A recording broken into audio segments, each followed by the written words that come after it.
Hej, jeg hedder Søren Weimann. Jeg er opstillet til kommunalvalget for Radikale Venstre i Frederikssund Kommune. Jeg sidder i byrådet lige nu, og det har jeg gjort i knap 4 år. Jeg vil gerne fortælle lidt om, hvorfor jeg synes, det er så vigtigt, at vi får lavet op på vores skolestruktur i Frederikssund Kommune. Det er noget, jeg har kæmpet for fra dag 1 i den her byrådsperiode, og de første par år, må jeg ærligt indrømme, der synes jeg godt nok, der var larmende tavshed, når jeg nævnte det gang på gang, for i hvert fald den største delen af byrådet. Men heldigvis for et års tid siden, da vi havde budgetforhandlinger, så lykkedes det at få opbakning til, at vi kunne sætte gang i processen. Problemet, det er, at vi har en skolestruktur, som er bygget til et andet elevgrundlag, end det vi har i dag. Den var sådan set god nok, dengang den blev indført. Vi har bare et andet elevgrundlag i dag.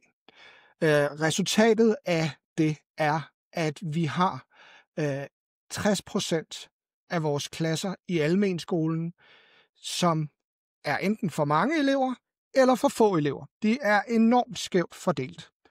Når jeg siger for mange elever eller for få elever, så er det fordi, jeg tænker 18-22 elever. Det mener vi i Radikale Venstre er en optimal klassestørrelse. Hvis der er mere end 22, så skal der også være ekstra ressourcer til flere lærere. Men der er altså 60%, lige knapperne op, som er enten for få eller for mange. Der er helt op til 27 elever i nogle klasser. Der er også klasser, der er helt ned til 8 elever. Og det er så et ekstra stort problem, fordi vi har en ressourcetildelingsmodel, der er primært klassebaseret. Det vil sige, at 70% af de midler, som skolen modtager, dem modtager de per klasse. Så det vil sige, at de der 27 elever i den ene klasse, de får sådan set tildelt de samme ressourcer som den klasse, hvor der kun er 8 elever. De sidste 30%, de retter dog en smule op på det, fordi de er elevfordelt. Og så er de korrigeret for socioøkonomi. Så det retter en lille smule op på det, men det er altså 70% af de ressourcer, som skolen modtager, der handler om, hvor mange klasser de har. Det giver bare et enormt skævt skolesystem, når vi har så stor en forskel på klassestørrelserne.